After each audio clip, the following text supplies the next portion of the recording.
Retrouvez toute l'actu du RCT sur le blog des supporters www.blog-rct.com. www.blog-rct.com. Actu, transfert, interview, vidéo, vous saurez tout sur les Rouges et Noirs sur www.blog-rct.com. Blog non officiel.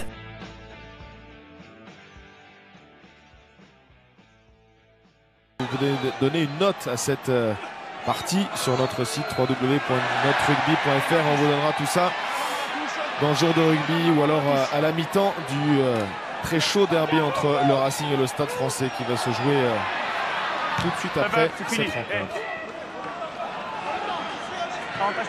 Benjamin Lapierre à la relance avec David Smith dans la ligne, ça va s'ouvrir, il y a des passes en plus à faire, il faut donner, il faut rentrer les courses. David Smith, il a croisé avec Lobo Balavou qui va remettre à tailleur à Gunther avec de la réussite. Eman récupère, il joue en avançant, ils ont des soutiens, des solutions avec Laurent Emmanueli qui est venu à l'intérieur de Johnny Wilkinson.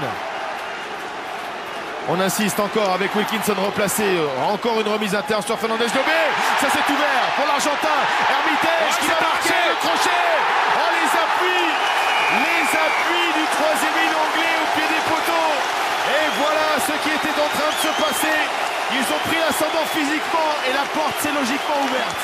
On connaissait depuis plusieurs saisons le monsieur plus de la troisième ligne toulonnaise, c'était Fernandez Lobé. Maintenant, il a trouvé un successeur. On revoit le départ de l'action avec la croisée entre Smith et Lobo Balavou qui va faire l'effort de faire vivre le ballon sans passer par le sol. Il a trouvé Karl Eman. On va pouvoir enchaîner ensuite avec Johnny Wilkinson qui remet à l'intérieur pour Fernandez Lobé. C'est là que le cassure se fait avec Lobé qui résiste au plaquage et qui trouve Stéphane Hermitage qui va, avec un espèce de petit pas de loi, échapper au défenseur toulousain.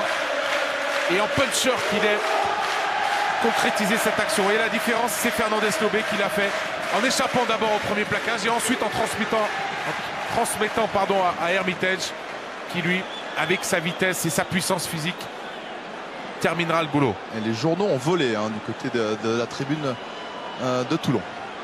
6e essai cette saison pour Stéphane Hermitage, mais surtout le 3e des Toulonnais dans cette partie qui viennent de prendre l'ascendant face à Toulouse, puisque Toulon mène désormais 25-19.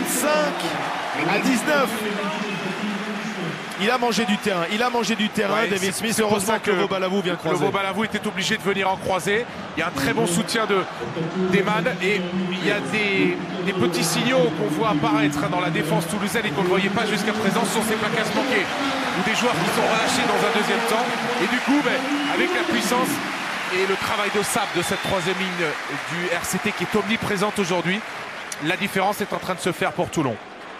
Quelles sont belles ces images de la Superlo proposées par les équipes de Samy Chatti, les journaux qui s'envolent à Mayol. Toulon mène pour la première fois depuis bien longtemps